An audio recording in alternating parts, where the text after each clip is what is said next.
días, ¿cómo están? Espero que estén bien.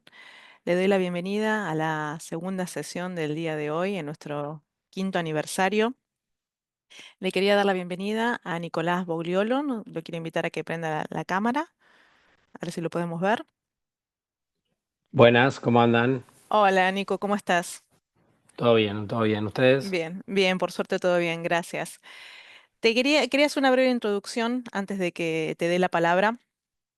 Nos interesó mucho poder hablar de tu trabajo, si bien no es algo a lo que te dedicas, pero decidiste, según tengo entendido, capacitarte en el tema culinario, en la cocina, que es algo a lo que todos hacemos cotidianamente, pero no es algo a lo que quizás le damos mucha atención porque lo hacemos en forma automática como una actividad más de la vida diaria. Pero vos decidiste dedicarte a esta cuestión específica para tu vida cotidiana. Y si bien no te dedicas, como dije recién, a esto en forma profesional, fue algo que te empezó a apasionar. Voy a dejar ahora que te presentes y que nos cuentes un poquitito cómo es que llevas la vida con esta pasión que tenés por la cocina. Dale, muchas gracias, Nati. ¿Quieren que empiece a presentar directamente, que tengo una breve introducción ahí o...? Empezá tranquilo, sí. Dale, perfecto. Un segundo, así comparto. Avísame, Nati, si se ve bien. Sí, se ve perfecto. Gracias. Excelente. Bueno, entonces, como comentaba Nati, ¿quién soy yo? Yo soy Nicolás Bauliolo, soy ingeniero industrial, esa es mi profesión profesional, digamos, a lo que me dedico en mi trabajo en el día a día. Pero como comentaba Nati, yo tengo y siempre tuve como una pasión por el conocimiento y por estar todo el tiempo aprendiendo constantemente.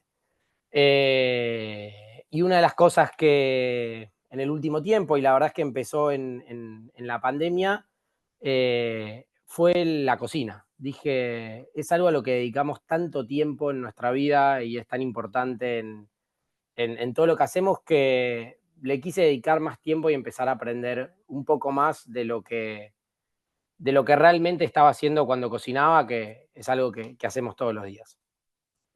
Eh, Después creo que eso me llevó a empezar a hacer un curso, después me llevó a estudiar la carrera de chef profesional y de ahí les quiero contar un poco mi historia de cómo fue esa evolución de cocinarme para vivir, diría yo, a aprender técnicas de cocina y poder cocinar de una manera distinta.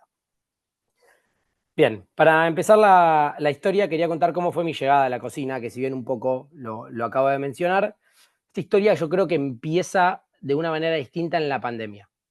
Con el tiempo que me encontré en la pandemia de estar en casa, de tener mucho más tiempo ocioso, le empecé a prestar mucha más atención a lo que comía y cómo lo preparaba, cuáles eran los ingredientes, cómo eran las cocciones, cuál era la materia prima que usaba eh, y el tiempo que le dedicaba a la cocina, ¿no? Fue como un cable a tierra para mí en ese momento en el que decidí empezarle a dedicar un poquitito más de cerebro y de tiempo en mi vida. Después de eso, a los 2 años me fui a vivir solo y cuando uno se va a vivir solo también se encuentra de nuevo con tiempo y la necesidad aún más imperiosa de cocinarse para vivir. Pero más allá de eso, creo que el salto que di ahí fue tener mi propio espacio de cocina, mis elementos, mis sartenes, mis cuchillos, empezar a incursionar en nuevos condimentos y todo eso sumado a distintas películas, series, libros que leí, donde hay uno que me marcó mucho y fue el que realmente me hizo decidirme a estudiar cocina, que no tiene tanto que ver con la cocina, pero es un libro sobre cómo crear una cultura de hospitalidad en cualquier ambiente. Particularmente el libro es Unreasonable Hospitality, que se trata sobre un restaurante que está en Nueva York y cómo, más allá de la comida, o sea, cómo complementar en un restaurante la comida con una cultura de hospitalidad para brindar una experiencia distinta a los clientes. Creo que eso me hizo terminar de decidirme decir que de mostrar mi gusto y mi amor por este nuevo rubro en mi vida, distinto a todo lo que hacía previamente.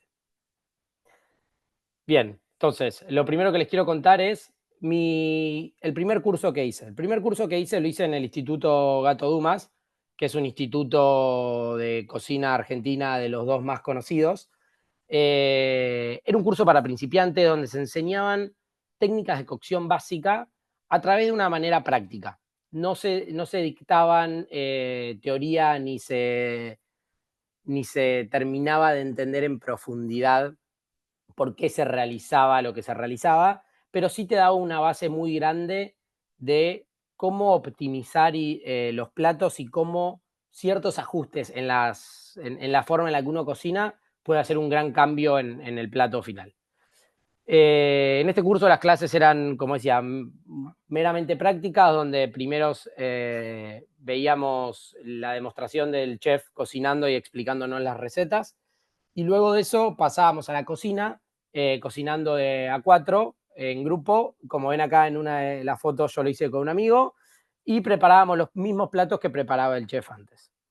¿Qué aprendí en este curso y qué fue lo que también me hizo después seguir incursionando? Voy a decir algunas cosas claves que me parecieron muy importantes y muy buenas.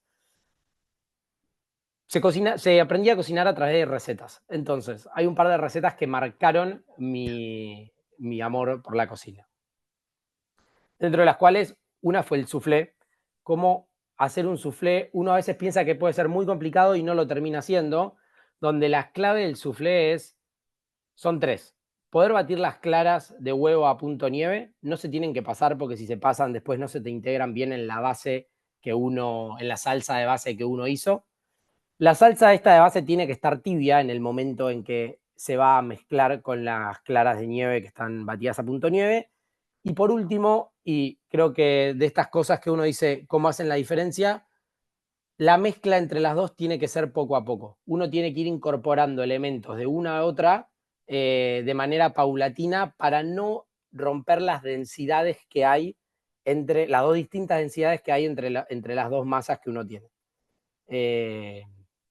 Después, otra receta que me fascinó fue el crème brûlée, donde es una receta donde aprendes una técnica de cocción que raramente usamos en el día a día nosotros, que es cómo cocinar a baño María en el horno. ¿Y por qué es tan importante esto? En el crème brûlée es muy importante cocinar a baño María, donde, ¿qué es lo que se hace? Se prepara la base del crème brûlée, se lo coloca en un recipiente y ese recipiente va a una bandeja de horno cubierto a 3/4 de agua. ¿Por qué se hace esto? Porque se evita que la cocción se genere a través del aire que hay en el horno y se genera a través del agua, que nunca pasa los 100 grados centígrados. Eso permite que la cocción sea uniforme y que no tenga grietas el crème brûlée, pero esta cosa empezaba a tocar un poco los dos mundos que me gustan a mí: la ciencia más dura, de mi lado ingenieril, y la cocina. Como en la cocina hay muchos procesos químicos y físicos que le pasan a la comida, y empecé a entender un poco eso, y fue lo que me empezó a decir qué ganas de seguir estudiando y profesionalizándome en esto. Luego de este curso que realicé en 2024, a principios de 2025 decidí con otro amigo empezar la carrera de profesional de gastronomía, en un enfoque totalmente distinto a lo que fue el curso. En la carrera te preparaban para cocinar en una cocina de un restaurante, de un hotel, básicamente para cocinar profesionalmente. Y esto es sumamente distinto a cómo uno lo cocina en su día a día. Por ejemplo, le haces mucho más énfasis en lo que es la higiene de toda la cocina, no solo de los materiales que usás, de los alimentos, del ambiente de trabajo. Se hace mucho foco en la higiene al estar sirviéndole comida a otra gente. Luego, en los cortes, en las formas de cocción y en la presentación de los platos. Cómo elevar eso a otro nivel hace que la cocción sea aún mucho mejor y que uno pueda servir los platos acorde a lo que amerita el lugar en donde uno eventualmente va a trabajar. Creo que acá, y de nuevo como en mi lado ingenieril también, ¿cuál fue una de las cosas que más me gustó? Acá había mucho concepto teórico y real de lo que pasaba cuando un alimento se estaba cocinando. Por ejemplo, de las cosas que todavía hoy aplico a mi cocina en mi día a día es entender cuál es la transferencia de calor, cuáles son los métodos, el tipo de cocción, a través de qué transferencia de calor se le está pasando al alimento, donde hay tres. La primera, que es la conducción, que es cómo el calor se transfiere cuando el alimento está en contacto con la superficie caliente, como es el caso de la sartén ahí y la carne, donde lo que se hace es se calienta la sartén y eso es lo que luego cocina el alimento. La segunda es la convección, que es a través de un fluido caliente se cocina el alimento. Y los dos, creo, ejemplos más claros es cuando uno hierve algo, cuando uno cocina algo a hervor, donde el fluido es el líquido. Y distinto a como yo pensaba, cuando uno cocina en un horno, también está cocinando a través de la convección, porque lo que hace es cocinar a través del aire caliente que tiene el horno. Por eso es tan importante que los hornos sean adiabáticos, que mantengan el calor y que no se pierda el aire que está ahí adentro. Y por último, la radiación, que la radiación es cuando a través de ondas, sin contacto directo del calor con el alimento, se cocina, que esto, los ejemplos más claros es cuando uno cocina una parrilla o cocina a través de un grill. Y una cosa más que es muy importante es, o que me enseñaron y que realmente me pareció muy importante, es cómo la preparación del calor impacta en la comida. Por ejemplo, en el caso de la convección o en el caso de cuando uno hierve algo, no es lo mismo hervir con el agua en frío o agregar el alimento cuando el agua está en caliente. Son dos cocciones totalmente distintas. Una se llama por extracción, donde cuando uno cocina desde el fluido en frío, concentra los sabores de los alimentos en el fluido, no en los alimentos. Entonces eso se usa más para sopas, para ciertos guisos, para cuando uno va a ingerir el fluido propiamente dicho.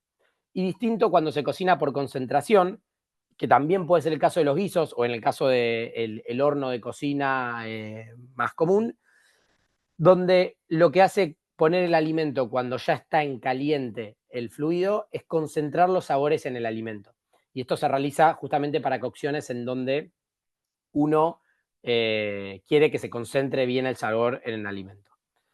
Después, otra de las cosas que me cambiaron mucho la forma de ver la cocina es los cortes y cómo tienen una suma importancia en la preparación. Cada corte, había clases donde uno realizaba, era clases donde uno solo estaba cortando y realizando los distintos cortes. Por ejemplo, los cortes en jardinera, que son 4 por 4 centímetros, los cortes en juliana, que son 4 por 1, en bastón, en brunoise, que son cubitos de 1 por 1, la macedonia.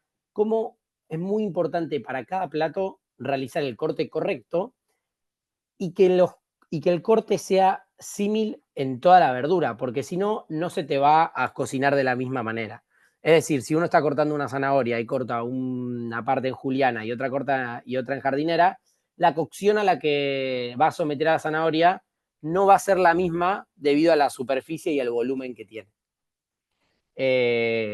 Y a su vez, como la presentación del plato difiere mucho cuando uno tiene todos los cortes parejos y con similitud, versus cuando hay diferencias en los mismos.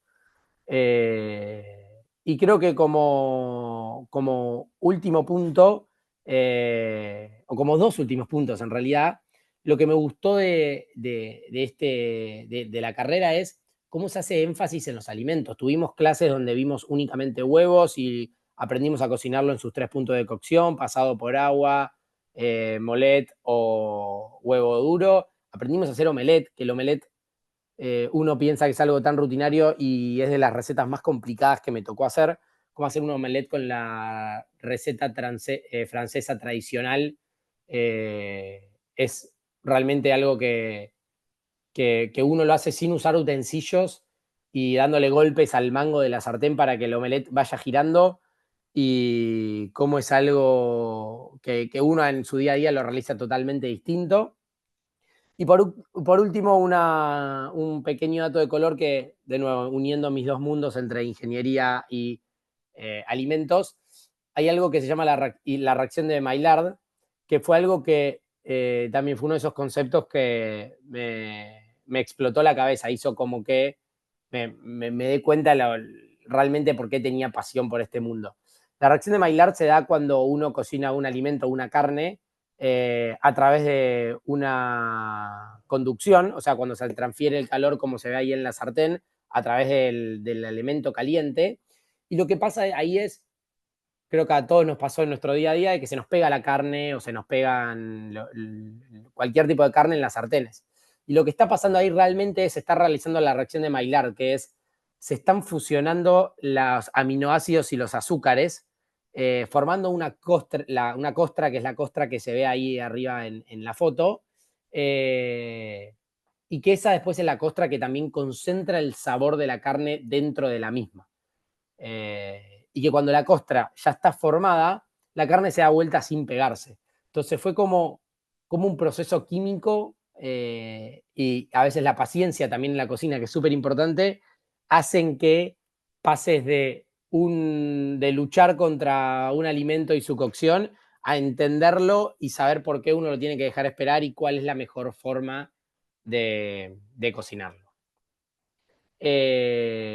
Luego creo que cómo evolucionó mi cocina del día a día, ¿no? Me gustaría traer eso, porque obviamente hay muchas cosas de la carrera profesional que uno no usa en su día a día, porque o requieren mucho tiempo, o son muy específicas, o son muy para preparaciones de platos en restaurantes, pero cómo me enseñó a usar las técnicas y a incorporar instrumentos nuevos en mi cocina. Por ejemplo, dos, tres instrumentos que incorporé y cambiaron mucho mi cocción fue empezar a usar sartenes de acero inoxidable de triple fondo. ¿Por qué abandoné las sartenes de teflón que tenía originalmente en mi casa? Donde es más fácil cocinar, se podría decir, porque la comida no se pega, porque es más fácil de entender, no se calienta tanto. Y pasé a una sartén de acero inoxidable. ¿Qué es lo que me dio o sea, por qué una sartén de acero inoxidable? Es una de las sartenes más nobles para cocinar, las de que menos sabores transfiere a la comida, al ser de acero, no le transmite un sabor a la comida que uno está cocinando, que para ciertas cocciones eso es muy importante, y cómo calienta mucho más. Es una sartén que se va a los 210 grados más o menos en la cocción, cómo calienta mucho más, y el triple fondo donde se le pone una capa de aluminio hace que el calor en todos los puntos de la sartén sea similar. Entonces la cocción en cualquier lugar de la sartén es muy parecido, o sea, es muy, muy similar. Y a su vez también cómo aprovechar el espacio de la sartén, que uno no tiene que rebalsarla de comida, tiene que saber que tiene que dejar huecos de aire libre para que el alimento también pueda respirar. Y hoy creo que es uno de los elementos que más uso en mi día a día de la cocina. Después, como segundo elemento que incorporé, son las sartenes de hierro fundido, que se utilizan más que nada para las carnes, pero son sartenes que elevan su temperatura mucho más que las de acero inoxidable y se calientan mucho más rápido, y a su vez transmiten el calor más rápido al alimento. De nuevo, en mi lapso con mi carrera ingenieril y el estudio de la termodinámica, cómo las propiedades de un material propiamente dicho cambian la cocción a la que uno está realizando. El hierro fundido aporta un sabor y aporta hierro también a la comida por el propio material, y también el propio material, cómo la transferencia de calor es distinta y mucho más rápida hacia el alimento. Y después sí, creo que el primer elemento y el más importante que uno incorpora es los cuchillos y su cuidado. Cómo el cuchillo es un elemento fundamental, creo que para dar el primer salto en la cocina, y cómo uno tiene que tener distintos cuchillos para las distintas cocciones y cortes que quiere realizar. Creo que el cuchillo primero y más importante es el famoso cuchillo de chef aproximadamente 20 centímetros.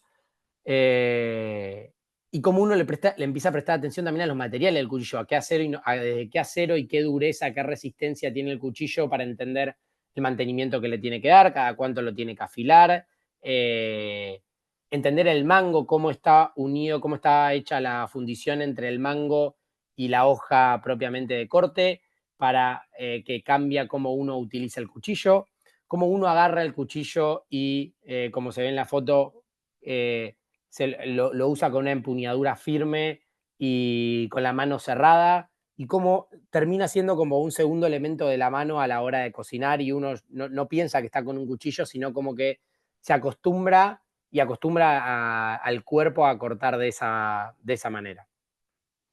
Y creo que por último, para terminar, quiero comentar de una receta que diría que puede ser de mis recetas preferidas y de las que más me gusta cocinar, que es el goulash con spatzel. Y quiero comentar, si bien, bueno, es un estofado húngaro de carne que está cocida con cebollas, pimentón y especias, acompañado por el spatzel, que es una pasta que se cocina similar a a las pastas que conocemos normalmente, pero con una cocción mucho más rápida. Y me gusta mucho esta receta porque mezcla muchos métodos de cocción distintos. Eh, ¿qué, ¿Cómo empieza esta receta? Y la quiero contar brevemente como para que puedan entender cómo combina estos puntos que a mí me gustan tanto. Lo primero es, y súper importante, tener una mise en place ya toda preparada. Porque en el momento que uno empieza la receta, tiene que cocina a una velocidad donde no puede ponerse a cortar o a preparar la materia prima en ese momento. Entonces, ¿cómo tener la mise en place ya preparada, todos los alimentos cortados, los alimentos, por ejemplo, la carne sacada 20 minutos antes de la heladera y secada con papel para que esté a temperatura ambiente y no tenga agua? Cómo ya tener los cortes de las verduras, preparar los condimentos, y todo es súper importante. Como segundo paso es lo que comentaba recién, sacar la carne de la heladera antes, porque tenemos que lograr esta reacción de Maillard que decía antes para poder sellar la carne y saborizar también lo que vamos a cocinar después. Entonces es muy importante que esté a temperatura ambiente y secarla con papel antes de eso, para que la conducción que se realice al alimento sea eficiente. ¿Y cómo empieza la receta? Uno corta la carne en cubos chiquititos, y lo primero que hace es cocinarla en una sartén de acero inoxidable, donde lo que hace es sella la carne por fuera, realiza esta reacción de Maillard. Luego retira la carne del fuego y va a colocar las cebollas, donde las cebollas empiezan a caramelizarse con el fondo de la carne que se generó en la sartén, y esa parte pegada de la crosta que quedó ahí. La cebolla empieza a tomar un color y un sabor particular. Luego lo que se hace es, se agregan los condimentos y se los cocina brevemente, los condimentos y el tomate, y se los cocina aproximadamente un minuto, como para que el condimento largue todos esos sabores, sí, esos sabores que tiene dentro de él, y se realice como esa pasta que luego vamos a usar para poner a la carne. Como siguiente paso en esta receta, y creo que muy importante, también una de las cosas que aprendí y que todavía utilizo en mi día a día, es la importancia de desglasar este fondo que quedó pegado en, en la sartén, que se hace a través generalmente de vino. En esta receta propiamente se hace con vino, y uno lo que hace en realidad es espera que agrega el vino a la sartén y espera que se evapore el alcohol, con lo cual no es que queda con el plato está lejos de quedar con un sabor a alcohol, sino que lo que se usa es, de nuevo, para aprovechar todos los sabores que dejó la carne dentro del elemento de cocina.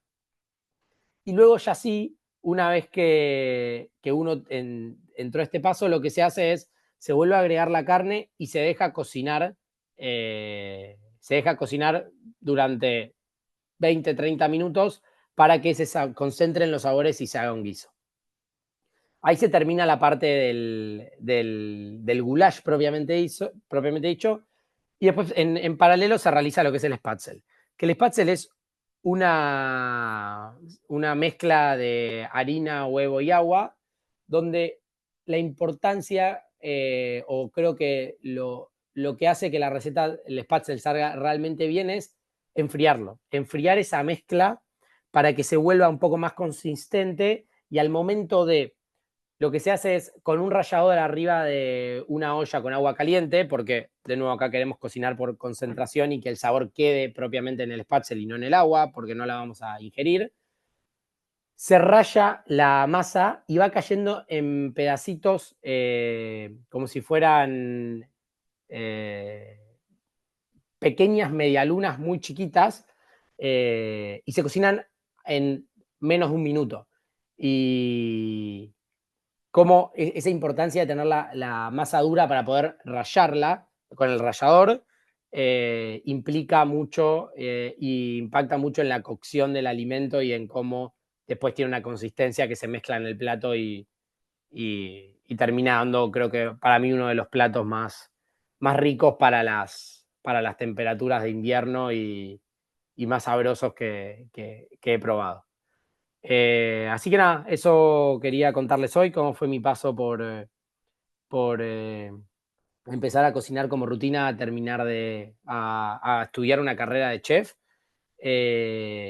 y cuáles fueron las cosas que fui tomando para incorporar en mi día a día, aparte de poder, en ciertas ocasiones, en juntadas con amigos o familia, poder realizar otro tipo de cocciones.